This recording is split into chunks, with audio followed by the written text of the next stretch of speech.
Amigos, ¿cómo están? Muy buenos días. Como siempre, gracias por acompañarnos en este espacio de noticias. Mañana junto a Gisela para entregarles la información. Ahora, ¿cómo estás, Gisela? Buen día. ¿Qué tal, Andrés? Amigos televidentes, muy buenos días. Gracias, como siempre, por su amable sintonía. Importantes noticias para el día de hoy y recordarles que en este día llegará la primera dosis de las vacunas contra el COVID-19. Andrés. Para esta tarde será exacto, dice la expectativa en el país. Hay otros temas también preocupantes. La muerte de una niña en un hospital luego de resultar herida en un ataque a balas que sufrió su padre. Les contamos la dramática historia.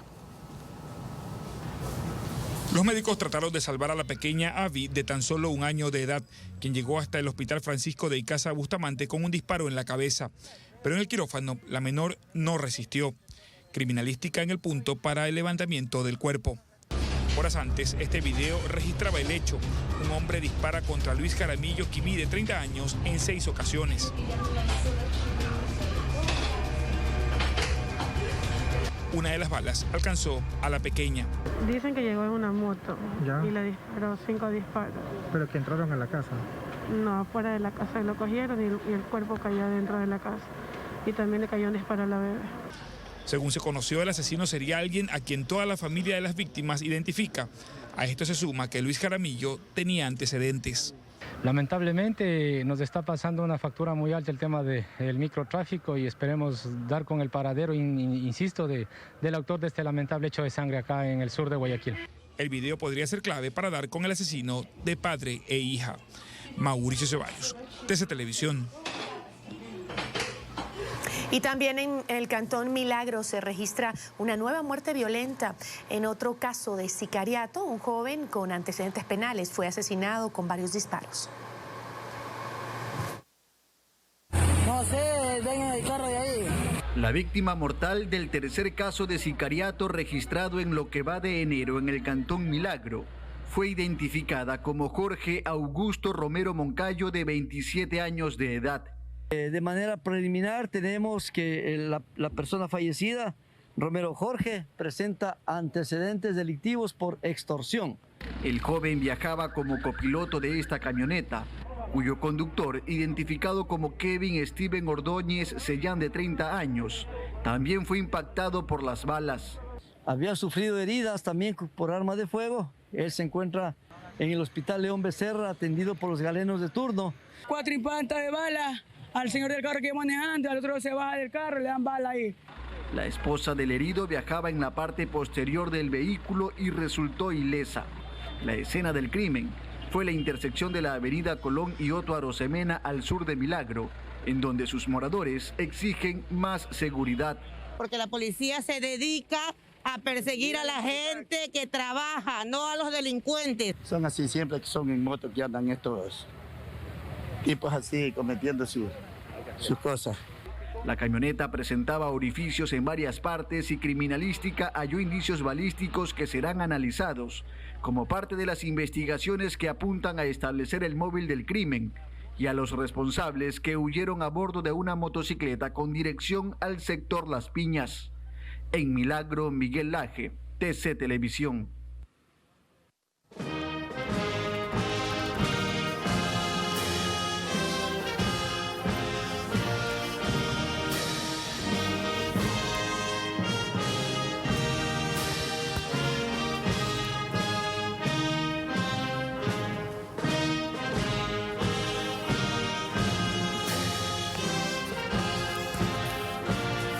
Y este mediodía Estados Unidos celebrará la posesión de su presidente número 46, el demócrata Joe Biden, en medio de una ceremonia sin multitudes en la explanada del Mall de Washington, donde hay un fuerte despliegue de fuerzas de seguridad sin precedentes. Esto tras los episodios acaecidos semanas atrás. Los medios internacionales han informado que Donald Trump adelantará su salida de Washington tras una sencilla ceremonia. Nuestro enviado especial, Ubel Onofre, sigue de cerca esta histórica cobertura. Más adelante tendremos los entretelones de lo que será la posesión de Joe Biden, presidente número 46 de los Estados Unidos. Vamos a la pausa y tenemos más noticias enseguida.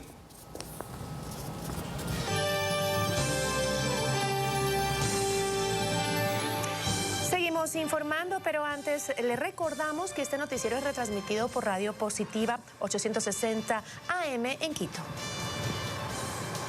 En el detalle de la información le contamos que 3 adultos mayores murieron en un centro geriátrico de Alausí, provincia de Chimborazo, y se confirmó que fue por COVID-19. Alcibiades Onofre viajó a esa localidad para conocer si hay más casos de contagios. Este es el hospital de Alausí, provincia de Chimborazo. Aquí continúan asilados al menos 11 adultos mayores. Eran 14, pero 2 fueron trasladados este martes a Riobamba debido a las complicaciones respiratorias ocasionadas por el contagio masivo de COVID-19, que afectaron a 35 de ellos y 11 empleados que los cuidaban.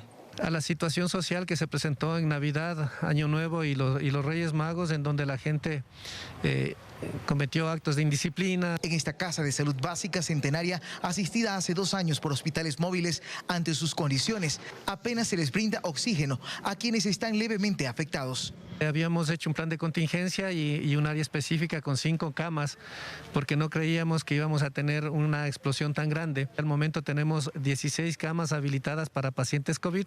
Aquí en nuestro hospital tenemos miedo más de la enfermedad. También tenemos que se caiga un tumbado, que se caiga una pared. 3 personas oficialmente fallecieron bajo la confirmación de COVID en estas últimas horas y una cuarta es un caso sospechoso. En el geriátrico todos están infectados, ancianos que van de los 76 a 100 años de edad. Los que tienen fuerzas y están asintomáticos cumplen sus actividades rutinarias y los que no, solo guardan reposo. El hogar de San Pedro está en cuarentena. Las personas que están aquí afortunadamente están bien, están siendo evaluadas. Hasta el momento nadie se explica quién trajo el virus a este asilo de ancianos, pero lo que sí se evidencia aquí en las calles de Alausí es la ausencia de la gente debido al temor al COVID-19. De salir sí salen a hacer sus compras, pero igual regresan a sus hogares. La mayoría de gente ahorita está cuidando su salud. En Alausí, provincia de Chimborazo, hay restricciones para evitar aglomeraciones y como todos se conocen entre sí, existe consternación por los que se fueron de golpe en el ancianato e incertidumbre por los que aún batallan por su vida. Con imágenes de Pablo Caizachana, Alcibiades Onofre, TC Televisión. El aumento de casos de COVID-19 ha provocado que en varios hospitales públicos del país ya no existan camas UCI disponibles para recibir a nuevos pacientes con el virus. Juan Pablo Ruiz nos muestra el panorama de la situación hospitalaria a escala nacional. Las plegarias de Mayra son para que su familiar supere la COVID-19. Cada día llega al hospital de Portoviejo para pedirle a San Gregorio, a la Virgen de Guadalupe y al Niño Jesús de Praga que salve la vida de su hermano. Una semana tiene hospitalizado, pero los médicos no nos dan buenos resultados. Su hermano es uno de los 500 pacientes graves infectados por COVID-19 que están en terapia intensiva en el país. Lo que es terapia intensiva está repleta, no hay espacio. A nivel nacional, el 85% de la capacidad de cuidados intensivos está llena de pacientes. Han habido un 76% de incremento en el número de fiestas masivas y sin control que se han realizado. Estas incidencias han causado que en la mayoría de hospitales de Quito no existe espacio en UCI y al momento un promedio de 60 personas esperan atención en terapia intensiva. En Imbabura y El Oro, la capacidad hospitalaria en UCI de la red pública está al 100%. Lamentablemente ahora se está viendo las consecuencias. Según datos del Ministerio de Salud, los rebrotes más fuertes son en las provincias de Pichincha, Azuay, Manabí y Tungurahua. La única medida de precaución que tenemos al momento es que las personas mantengan las medidas de bioseguridad. Las cifras oficiales confirman la existencia de rebrotes en todo el país, principalmente en la costa. Y a nivel nacional, un promedio de 1.000 pacientes nuevos llegan cada día a los hospitales infectados por COVID-19. Juan Pablo Ruiz, TC Televisión. Y Guayaquil registra un aumento de defunciones por coronavirus. Las autoridades municipales están muy preocupadas y refuerzan las intervenciones en 7 de los 24 sectores bajo vigilancia epidemiológica que concentran la mayor cantidad de casos. Me tiene más impotente porque no sé. Silvia Pavón no puede contener las lágrimas. Su madre de 69 años permanece en la unidad de cuidados intensivos con síntomas de la pandemia. Y la preocupación es mayor al no tener noticias certeras sobre su condición médica en el hospital del Guasmo Sur. Las cifras frente a la pandemia en Guayaquil son preocupantes para las autoridades municipales. De un grupo de 285 personas que murieron la semana pasada por diversas causas, 70 fallecieron con diagnóstico de coronavirus, de acuerdo con los reportes del Comité de Operaciones de Emergencia Cantonal. Aunque el informe municipal concluye que hay un leve pero sostenido aumento de casos sospechosos y confirmados. Entre el 10 y 12 de enero hubo un pico de 180 a 200 nuevos diagnósticos por día de casos de coronavirus. En una semana se pasó de 8.7 muertes por el virus a 14.3 en promedio diario. Lo confirmó la alcaldesa Viteri. De casos confirmados pasamos de 1.47 en la misma semana del 11 al 17 de enero a 1.48. Pero el número de muertes por día se incrementó de 8, que fue la última información que les di, a 14 personas por día que mueren en la ciudad de Guayaquil víctimas de COVID. Algunas unidades del Instituto Ecuatoriano de Seguridad Social apenas tienen una disponibilidad del 2% en cuidados intensivos para coronavirus. La situación es similar en las clínicas privadas.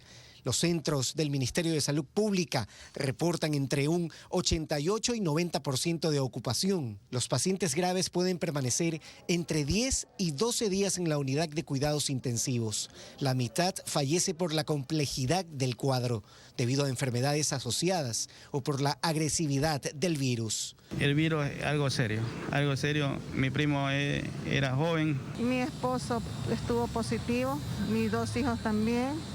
En el Luis Bernaza de la Junta de Beneficencia tienen cerca de 30 camas habilitadas. Se tiene previsto que empiecen a funcionar 40 nuevas camas UCI en el Hospital Monte Sinaí en el noroeste de Guayaquil, como parte de un acuerdo entre el Ministerio de Salud Pública y la Alcaldía, que aportará con la contratación de 10 médicos intensivistas. José Luis Calderón, TC Televisión. Y el Ministerio de Salud Pública confirmó que esta tarde arribarán al país las primeras vacunas contra el COVID-19.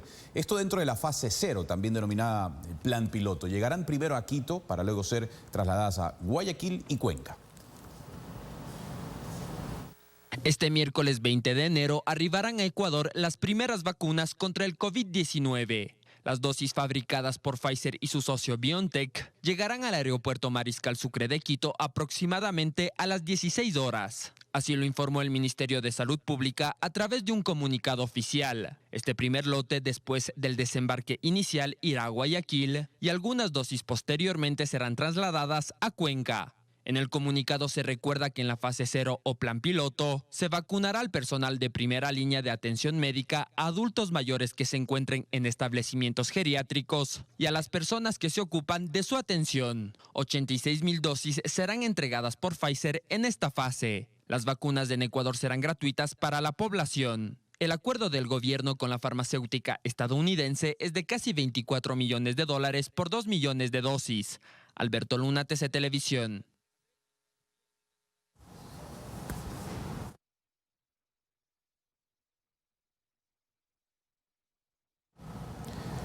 Bien, gracias por seguir con nosotros. Tenemos más noticias luego de la pausa. Acompáñenos.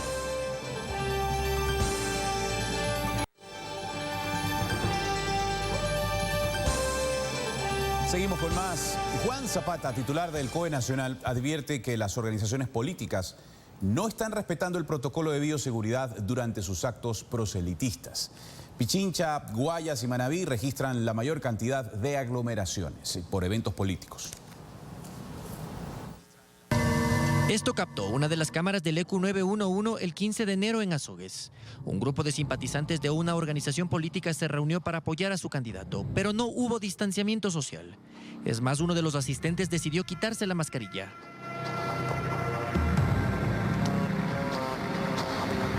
En Quito, ese mismo día, los militantes de otro partido político también incumplieron con las medidas de bioseguridad. Organizaron una caminata y tampoco hubo distanciamiento. En otros puntos del país la situación no cambia. Prevalecen las aglomeraciones y el irrespeto a lo que establece el protocolo. Juan Zapata, presidente del COE Nacional, dice que pedirán al CNE que haga cumplir las disposiciones. Vamos a hacerle un informe como ECO 911 para que por favor se exhorte o se sancione, porque el reglamento del CNE no se está cumpliendo. El protocolo de campaña no se está cumpliendo. Tenemos mitines, tenemos concentraciones. Para que ustedes tengan una idea, hasta el momento el ECO 911 ha contabilizado que más o menos 81,000 personas han participado en la campaña electoral, en caminatas, en concentraciones, en mítines. Esto equivale a 2 partidos de la selección ecuatoriana de fútbol con el Estadio Olímpico Atahualpa completamente lleno. En Pichincha, Guayas y Manabí la situación es más grave aún. En Guayas, 175 concentraciones, 19.229, Pichincha 104, 14.585, Manabí 62, 6.255. Las 3 provincias que tienen las mayores complicaciones. El CNE estableció que en ciudades con más de 100,000 electores en las caminatas no pueden estar más de 200 personas y en las caravanas no más allá de 50 vehículos. El uso de la mascarilla es obligatorio. Daniela Valareso, intendenta de Pichincha, efectúa un llamado para que la gente colabore. Está poniendo en riesgo real la vida de la gente. El COE entregará cifras y presentará estos videos a los vocales del Consejo Nacional Electoral para que ese organismo efectúe un exhorto a las organizaciones políticas. Más aún cuando el sistema hospitalario colapsó. Cristian Hidalgo, TC Televisión. 7 de la mañana con 29 minutos. La delegación electoral de Pichincha efectúa los últimos ajustes al sistema informático para que no registre problemas el día de las votaciones. Nuestra compañera Karen Aro recorrió el centro de procesamiento en Quito y nos explica cómo va a operar el próximo 7 de febrero.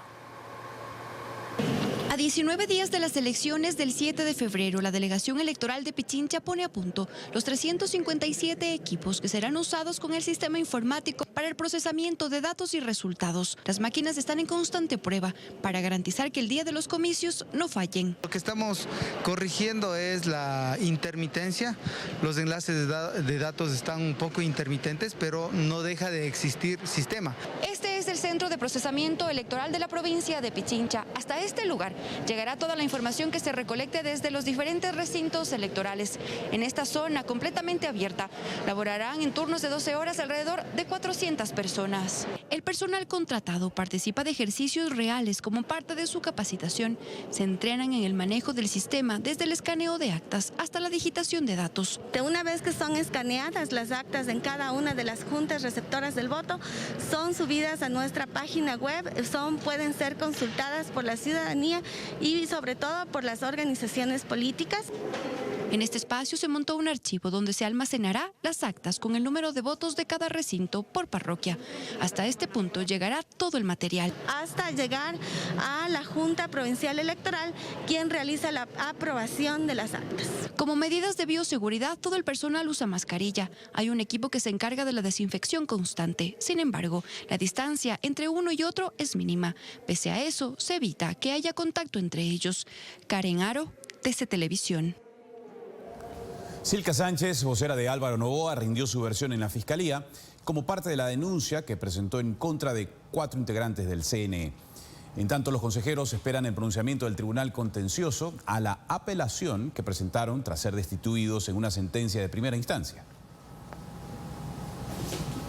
La mañana de este martes, Silka Sánchez, vocera de Justicia Social, rindió su versión en la Fiscalía General del Estado dentro de la investigación abierta en contra de 4 de los 5 vocales del Consejo Nacional Electoral por supuesto incumplimiento a la decisión legítima de una autoridad al no haber acatado la sentencia del Tribunal Contencioso que permitía que esta organización política inscriba a Álvaro Noboa como su candidato. Que tal como lo manda la Constitución en el artículo 221 es de última instancia, de inmediato cumplimiento. Insiste en que Noboa será candidato, pese a que en la papeleta presidencial que ya se imprime en el Instituto Geográfico Militar no está su nombre. No hay ninguna fórmula jurídica para que puedan sacar a Álvaro Noboa de la papeleta electoral. El consejero José Cabrera está entre los 4 vocales que son investigados en esta causa. Además, confirmó que la apelación ante el Tribunal Contencioso a su posible destitución ya fue presentada el pasado 13 de enero. Nosotros esperamos la decisión oposición a nuestra apelación.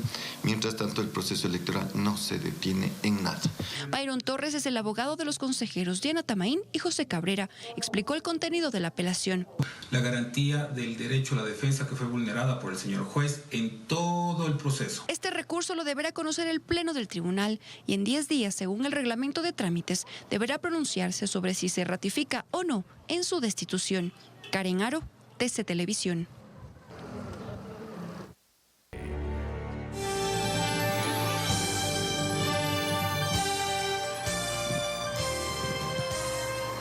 Seguimos informando. Santiago Naranjo se encuentra en este momento en el hospital del IES Quito Sur y nos da a conocer la atención a posibles casos de COVID-19 en las carpas de triaje. Santiago, te escuchamos. 7:44 minutos, 45 ya, 7:45 minutos de la mañana. Gisela, muy buenos días. Así es, aquí en el hospital del Instituto Ecuatoriano de Seguridad Social Quito Sur. En este momento llegaron, por ejemplo, estas 2 ambulancias, ¿no? Con pacientes que los están atendiendo en las carpas de emergencia más adelante. Pero, según uno de los voceros de comunicación social, el doctor Espejo, que es el encargado del cuidado crítico, trabajó el día de ayer hasta las 5 de la mañana. Por esta razón no nos pudo atender el día de ahora. Sin embargo, lo que les contamos es que todas estas carpas de triaje, 1, 2, 3, 4, como ustedes ven, estuvieron el día de ayer llenas. Entonces la gente viene acá preocupada porque tiene malestar, porque tiene muy buenos días, tenga la bondad, ¿no? ¿Usted vino a hacerse algún chequeo acá? Sí, para poderme hacer la prueba del COVID. Correcto, por no sé, ¿qué síntoma tuvo? ¿Alguna cosa así? Sí, estoy con gripe, estoy con tos, entonces yo atiendo al público, entonces quiero hacerme la prueba. Correcto, así es, miren, en este momento mismo se encuentra gente en la carpa de triaje. El caballero también le está trayendo a su niño, ¿no? Porque usted nos decía, tiene un poco de miedo, su niño presenta temperatura. Muy buenos días, cuéntenos. Buenos días. ¿Sabe, señor? Yo tengo un poco de temor porque venía a averiguar si es que me le reciben a mi hijo porque está con temperatura, dolor de cabeza. Entonces, gentilmente el señor dijo que sí nos podía ayudar. Qué bueno.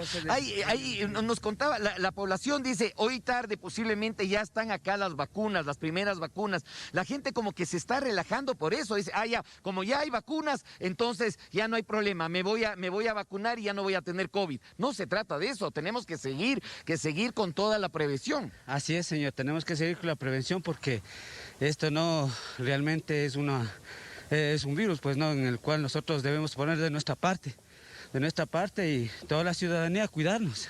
Muchísimas gracias y que su hijito, ojalá solo esté con una gripe nada más, igual le van a atender acá. Recordemos que en los pisos altos de acá del hospital, todas las camas UCI se encuentran llenas, por favor, todas las camas UCI se encuentran llenas. Ahora mismo, que no podemos ya acercarnos mucho acá, estas carpas que son ya de emergencia, se encuentran también con las camas llenas. Entonces, por favor, el pedido no es porque estén llegando ahora las primeras vacunas, no, nosotros nos podemos relajar, nada. Por favor, hemos visto en nuestro noticiero la gente jugando vóley este fin de semana, con fiestas clandestinas este fin de semana en la capital.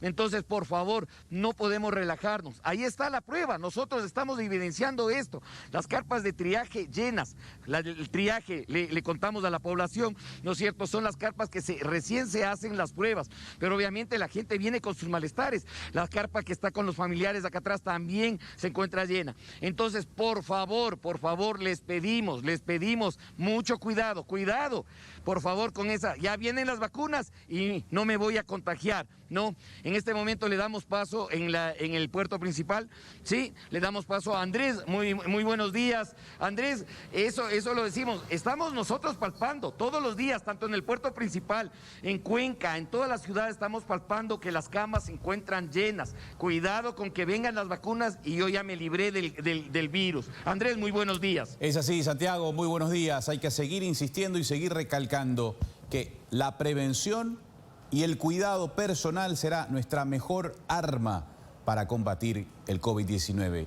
incluso estando vacunados, no estamos libres de contagiarnos durante los primeros días después de haber recibido la vacuna. Así que hay que estar muy alertas, muy atentos y a seguir manteniendo esas medidas de bioseguridad en este tema. Vamos con Carla Santana. Ahora otros temas antidelictivos que se están desarrollando en la ciudad de Guayaquil. Controles de la policía. ¿En qué zonas ocurren a esta hora, Carla?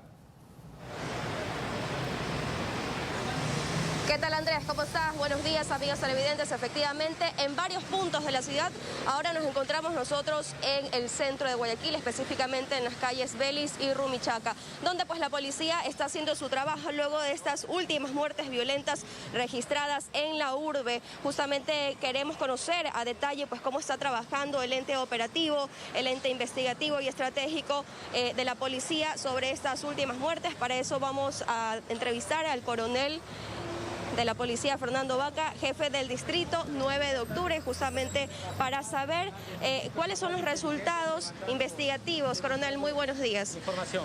Buenos días, estamos en vivo y en directo. ¿Cuáles son estos resultados sobre las muertes que se han registrado, sobre todo la última de este hombre de 30 años, donde también hubo una víctima mortal, una menor de edad? Buenos días.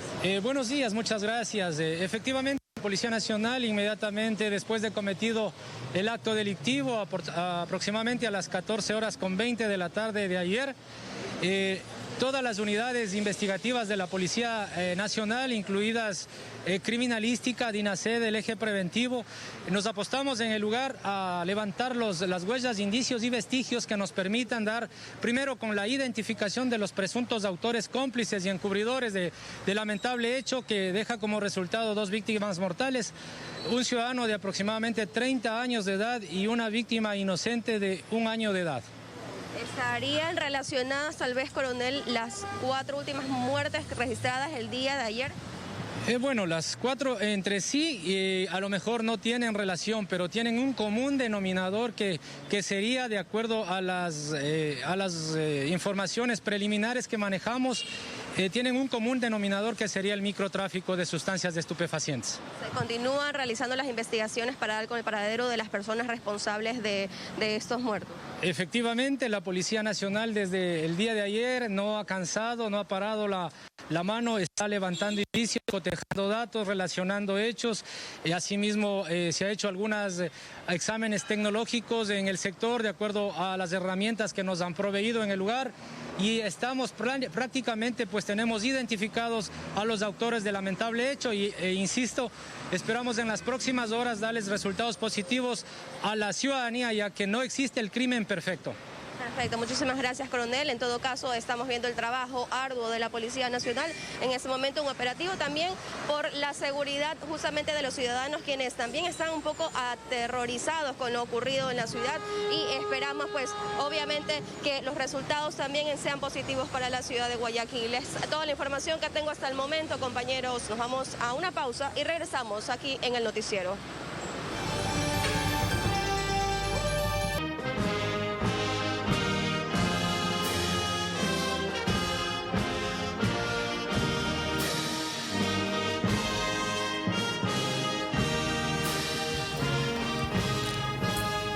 Y con un despliegue de seguridad sin precedentes en la Casa Blanca y el Capitolio, se llevará a cabo hoy la posesión de Joe Biden, el presidente número 46 de los Estados Unidos. En la militarizada capital, Washington, se encuentra nuestro enviado Ubel Onofre para contarnos cuál será la agenda del día. Ubel, adelante.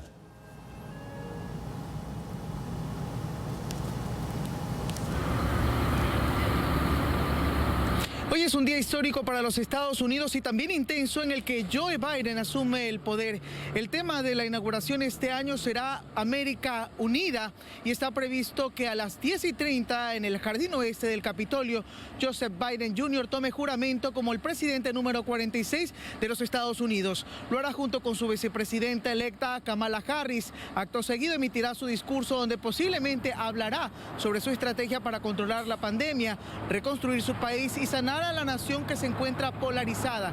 Luego de aquello, las nuevas autoridades participarán en el tradicional pase de revista a elementos militares.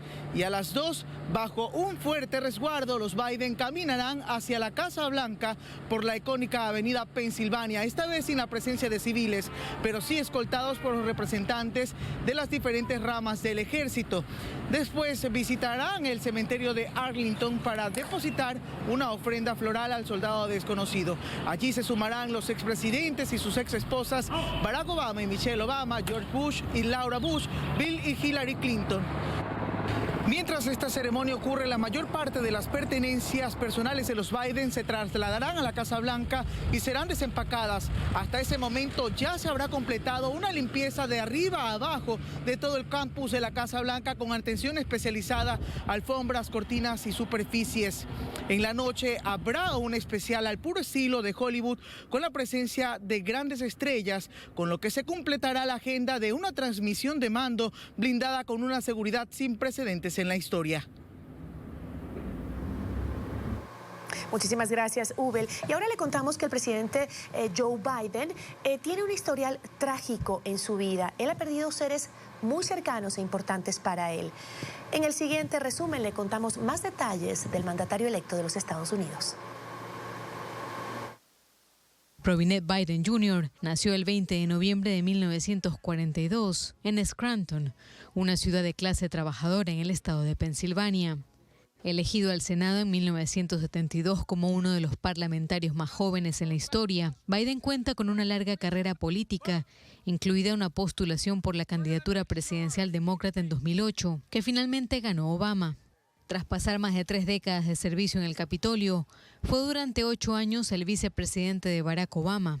Desde ese cargo se ganó el apoyo y el reconocimiento del electorado demócrata. Pero este año, en medio de la pandemia y protestas contra el racismo, dijo que había llegado su momento. La vida de Biden ha estado marcada por la tragedia. Desde un accidente automovilístico en 1972, que le costó la vida a su primera esposa y a una hija, hasta la muerte en 2015 de su hijo mayor, víctima de un cáncer en el cerebro. De hecho, la tragedia impidió que se lanzara a la presidencia en 2016. La experiencia llevó al entonces vicepresidente a impulsar la ley conocida como Obamacare, que extendió el acceso a la salud a millones de estadounidenses que carecían de seguro médico. Ahora, como presidente, tendrá que enfrentar una profunda crisis económica y de salud que se cierne sobre el país debido a la pandemia del COVID. Además, deberá hacerle frente a los problemas de racismo y violencia. Pamela Montilla, TC Televisión. Y Donald Trump pasa sus últimas horas en la Casa Blanca, sus últimos momentos. El presidente de Estados Unidos vivía este martes su jornada completa como mandatario, la última, horas antes de ausentarse de la toma de posesión de su sucesor, el demócrata Joe Biden. El presidente de los Estados Unidos, Donald Trump, ofreció este martes su discurso de despedida, un día antes de que el demócrata Joe Biden jure como nuevo mandatario del país. Esta semana inauguramos una nueva administración y rezamos para que tenga éxito en mantener a Estados Unidos seguro y próspero. Hicimos lo que vinimos a hacer y mucho más, expresó Trump en el mensaje grabado y publicado en la red social YouTube. En el video de casi 20 minutos de duración, Trump repasó los hitos de su administración, entre ellos la reducción de impuestos, el acuerdo comercial con Canadá y México, la construcción de más de 700 kilómetros de muro en la frontera con México, la muerte del líder del grupo terrorista ISIS, Abu Bakr al-Baghdadi, y el jefe de la fuerza del régimen iraní, Qasem Soleimani, además de los acuerdos en Medio Oriente. Mientras el reloj avanza hacia la asunción de Joe Biden el miércoles al mediodía, el magnate prepara su partida a una nueva vida en su residencia del Club de Golf Mar-a-Lago, en Palm Beach, Florida. Antes de dejar la Casa Blanca, Trump emitió una serie de órdenes de última hora. La más relevante de ellas fue el levantamiento de las prohibiciones de viajes impuestas debido al COVID en la mayor parte de Europa y Brasil, una medida cuya implementación ya fue descartada por la portavoz de Joe Biden. Por su parte, el presidente electo se despidió este martes entre lágrimas de Delaware, su estado de residencia, el que representó durante más de 3 décadas en el Senado, antes de volar hacia Washington, donde este miércoles tomará posesión de su cargo. Pamela Montilla, TC Televisión.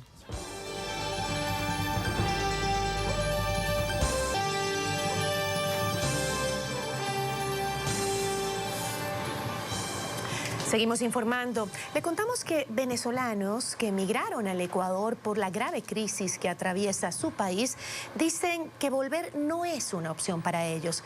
Explican cómo se han convertido en una gran ayuda para sus familiares ante la situación cada vez más compleja de su patria, Venezuela. Miguel Montoya es un joven de Barinas en Venezuela que llegó hace 5 años a Ecuador y hoy se dedica a vender tequeños, una golosina de su tierra y con lo cual reúne más de $20 diarios. Puedo pagar mi arriendo, puedo mandarle a mi familia, puedo tapar las deudas que tengo por ahí. Como están las cosas en Venezuela, dice que él no piensa en regresar a su país. Si el gobierno sigue así y sigue el mandato de Nicolás Maduro, lastimosamente yo no me voy de este país. Jesús Mora, ex marino venezolano, hoy engancha trámites a las puertas del Seguro Social y dice que vive mejor a cómo sobrevivía en su país. Porque aquí uno en una semana puede sacar unos 40, 30 dolaritos trabajando por aquí y por allá. Juliana, publicista de Caracas, hoy vende café en las calles de Quito y dice que es triste ver en lo que se ha convertido su país. Que Venezuela es el país más caro para las personas que vivimos allá y que somos de allá y el más barato para las personas del exterior. ¿Por qué? Por el cambio de moneda. Por eso es que nosotros los venezolanos no queremos en ningún momento que Ecuador pase por las circunstancias que nosotros estamos pasando. Y preguntamos sobre el bolívar venezolano y nos responden que emigró con la mayoría de sus compatriotas. El bolívar desapareció. Uy, no sé nada del bolívar. En Venezuela el bolívar salió corriendo. Los migrantes venezolanos en Ecuador dicen que un sueldo básico no sobrepasa los $3 y con ello nadie se atreve a regresar. Gustavo Merino, TC Televisión. El proceso para adoptar tarda años en Ecuador. 265 niños esperan en centros de acogida, pero los trámites que deben cumplir prácticamente esfuman sus sueños y el de parejas que anhelan tener un hijo. Gustavo Merino nos presenta este especial denominado El Calvario de las Adopciones. Ajeno a todo problema, Luis es el más inquieto en el hogar de acogida La Dolorosa. En 2015 fue retirado de su casa junto a sus 2 hermanas porque su mamá consumía alcohol e inhalaba cemento de contacto. Pasaban horas y días sin cuidado y sin alimento. En el albergue La Dolorosa, en la mitad del mundo, al momento hay 20 niños, 12 de ellos con estatus de adoptabilidad. Sin embargo, en los 32 años de vida de este centro, tan solo 8 niños han sido adoptados. Marcelo Pacheco, director del lugar, explica que sus menores son considerados de difícil adopción. La mayoría son grupos de 3 hermanos y de edades superiores a los 10 años de edad, que dificulta las adopciones, sobre todo a nivel nacional. Este es el caso de Luis, de 7 años, y sus hermanas Dulce, de 10, y Carolina, de 17 años. Para ellos no cuenta la edad, solo sus plegarias para que un día se les haga el milagro. Cumplir mis sueños y tener una familia con mis hermanos al lado mío. Son las mismas oraciones de Yoconda, Samantha, Germania y todos los niños de estos centros de acogida. ¿Qué pedirías para ti y tus hermanos? Una familia, para sentir el cariño de una mamá y de un papá. Quisiera tener una nueva familia para ser más apoyada y más segura. En 2020 se registraron 78 adopciones, 71 nacionales y 7 adopciones internacionales. De ellas, 22 fueron de bebés de 0 a 4 años, 16 de niños de 5 a 9 años, 24 adopciones de adolescentes de 10 a 15 años y 16 jóvenes de más de 16 años. Al momento hay 265 niñas, niños y adolescentes con declaratoria de adoptabilidad. De ellos, 155 están en el Comité de Asignación Familiar. Pero para verificar que lleguen a una familia segura, la adopción es a paso lento. Entonces, el proceso bien puede durar de unos 3 a 5 años más o menos. Las causas son múltiples, trámites que dilatan, falta de personal, pero al final los tiempos no se compadecen y dejan a su paso a huérfanos del sistema. Y empieza para muchos un calvario, porque va la entrevista inicial, va las valoraciones psicológicas, la valoración médica, y muchas parejas desisten continuar en el proceso. Es el caso de Eduardo y Rocío, que hace 15 años adoptaron a una niña con todo éxito. 3 años después, iniciaron su segundo intento, que hasta hace muy poco les venció el cansancio. Sí, es desgastante, uno se frustra. Yo creo que hasta lloramos, ¿no? Porque ya dijimos ya. Pero ya es un poco cansado, agotador. Yo le decía a una de las psicólogas, miren, ustedes están buscando una familia perfecta, pero perfecta, de las que no se encuentra en ningún lugar. Y mientras tanto, Luis y sus hermanas siguen esperando. Su madre se encuentra en situación de mendicidad. No se logró una reinserción familiar. Pese a que son más de 5 años desde que llegaron al albergue, los menores aún no tienen la declaratoria para ser adoptados. Gustavo Merino, TC Televisión. Vamos a revisar otros temas. Le contamos que con 131 votos a favor y luego de varios meses de análisis y fuertes discusiones, la noche de este martes fue aprobada la ley de extinción de dominio que apunta a recuperar los bienes que han sido obtenidos a través de actos de corrupción. La norma incorpora la polémica figura de la retrospectividad para que las autoridades de justicia puedan actuar en casos que sucedieron antes de la aprobación de esta norma. El texto irá a manos del presidente de la República para el análisis final. De existir un veto, retornará al Parlamento. De lo contrario, se publicará directamente en el registro oficial. Le contamos que hubo una fuerte discusión entre el ponente de la ley, Raúl Tello, y el presidente encargado del Parlamento, César Solórzano. Ahí está la maniobra suya, presidente. Ahí está la maniobra de no someter a votación en diciembre. Ahí está la maniobra de hoy suspender la sesión para las 8 de la noche con argucias, con falacias. Esta sinvergüencería no pasó, porque en esta asamblea, hoy noche, hemos demostrado que habemos asambleístas honestos, sin rabo de paja, sin rabo de paja. Me indigna esta actuación suya, presidente, acostumbrado a violentar la ley. Asambleísta para Tello, sus intereses. Asambleísta Solórzano, le digo a usted.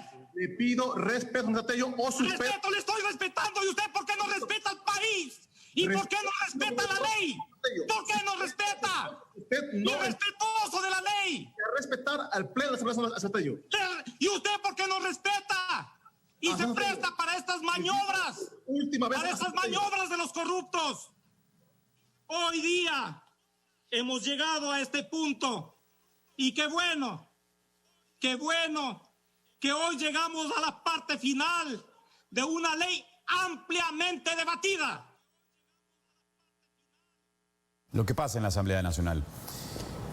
En cambio, el presidente Lenín Moreno informó que más de 8.000 armas serán entregadas a la Policía Nacional como parte de las acciones para combatir la inseguridad. El mandatario dijo que Ecuador registra la tasa más baja de homicidios en la región.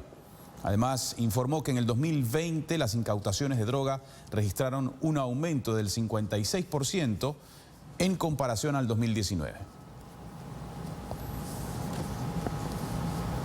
Y esto se debe principalmente al accionar de la Policía Nacional del Ecuador. Sin duda alguna, el embate del narcotráfico es brutal, principalmente de los grandes grupos, estos organizados de México y de Colombia, a los cuales estamos combatiendo de manera permanente. Es por eso que nosotros hemos puesto todo nuestro apoyo para el fortalecimiento y la operatividad de la policía. El expresidente Rafael Correa fue convocado a rendir su versión vía telemática dentro del caso que investiga la muerte del policía Froilán Jiménez durante los hechos del 30 de septiembre de 2010.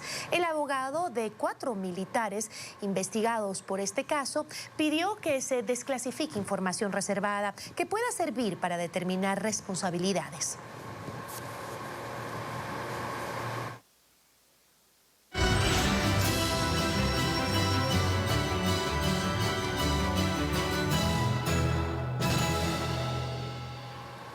Revisamos lo más destacado que se desprende de la información internacional a esta hora. Tras la represión que sufrieron miles de migrantes hondureños en Guatemala, muchos han asegurado que volverán a intentar esta peligrosa travesía para llegar a los Estados Unidos.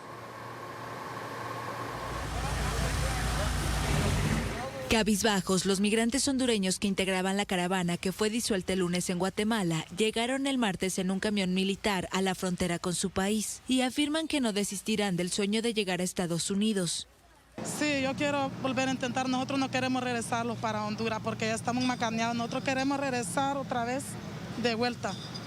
Algunos migrantes afirman haberlo perdido todo por los huracanes que azotaron Centroamérica en noviembre y que por eso se unieron a la caravana de miles de personas que salió de San Pedro Sula el viernes pasado y que consiguió avanzar hasta Vado Hondo, un pequeño poblado guatemalteco donde fueron dispersados por las fuerzas del orden con gas lacrimógeno.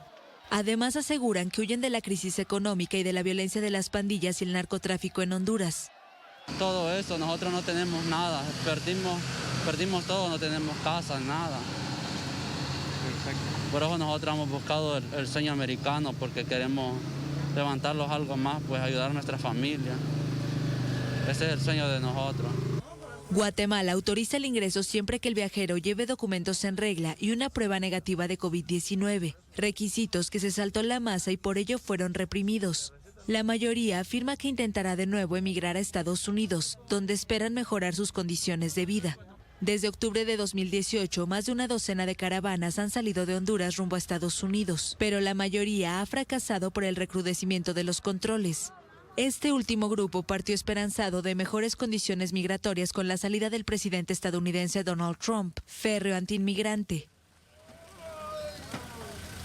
Otros temas, una nueva diligencia se desarrolló por la muerte de Lisbeth Vaquerizo, donde debían rendir su versión los familiares de Luis Hermida, principal sospechoso del femicidio que investiga la justicia.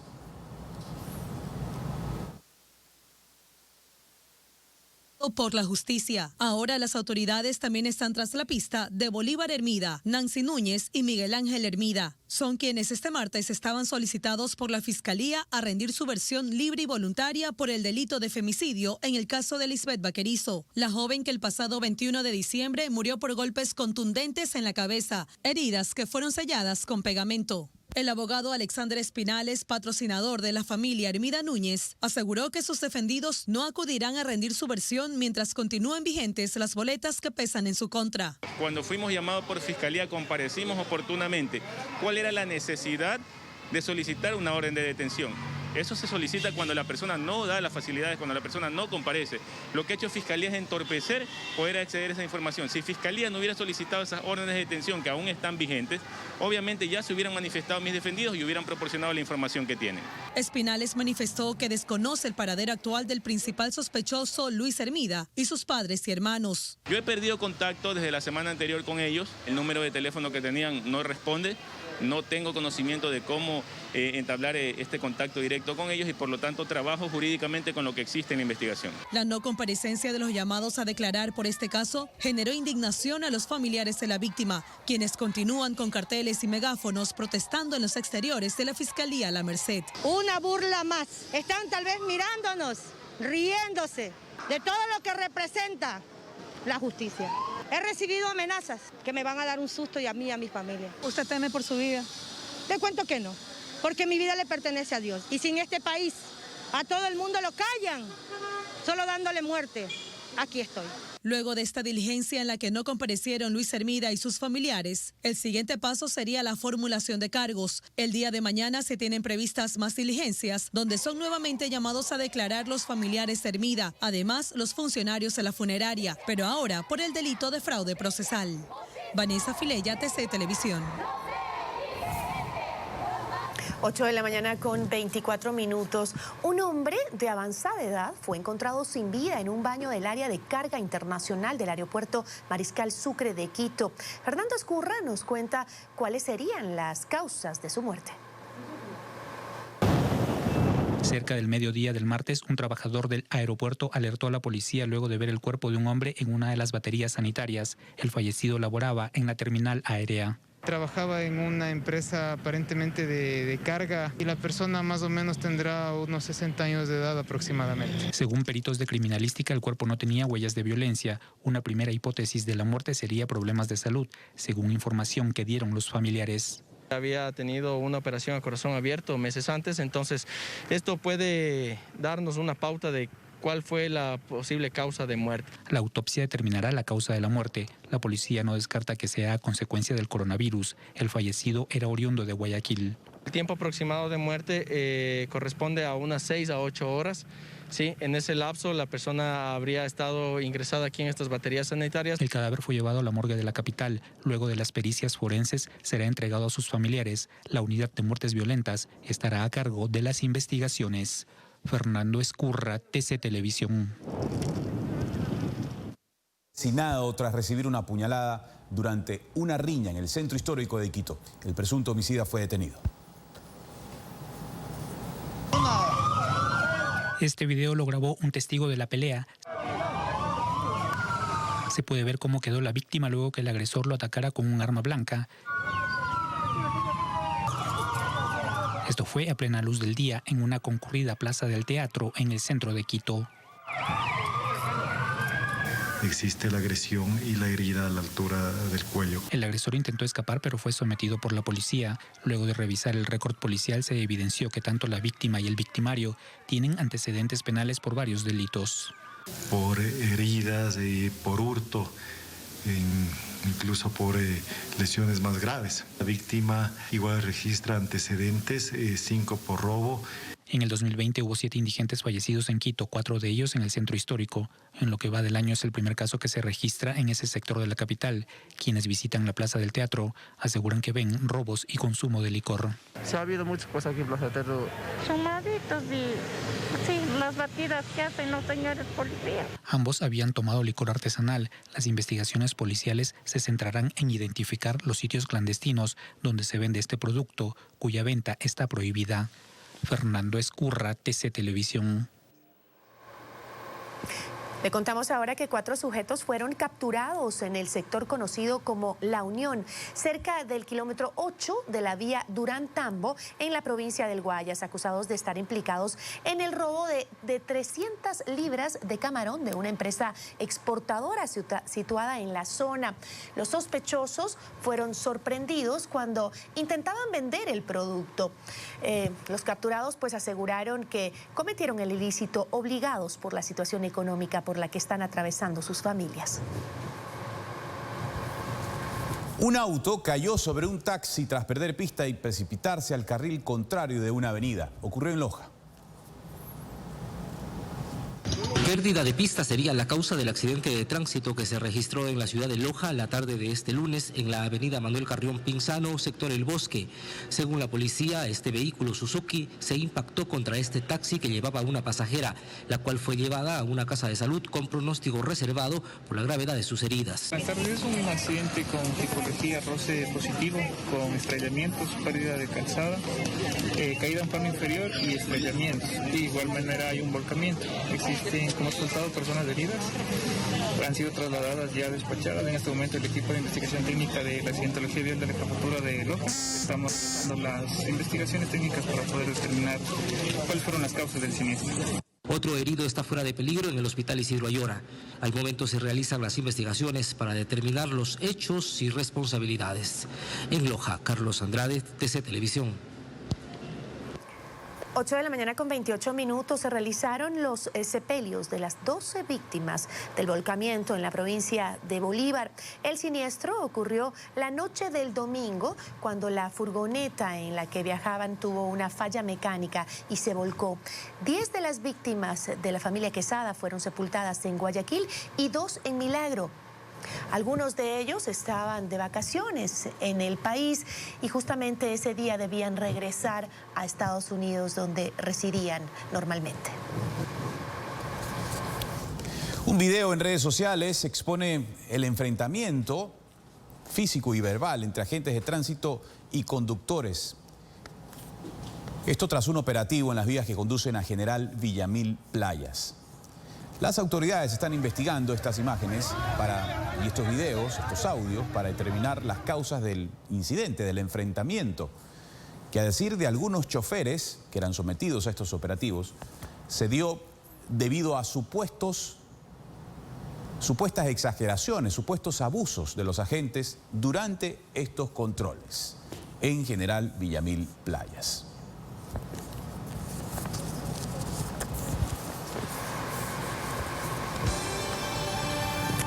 Bueno, aquí concluimos la información de la mañana, pero quédese con nosotros porque tenemos más noticias en nuestras siguientes emisiones y además nuestra programación está buenísima. Andrés, como siempre es un gusto compartir la pantalla contigo.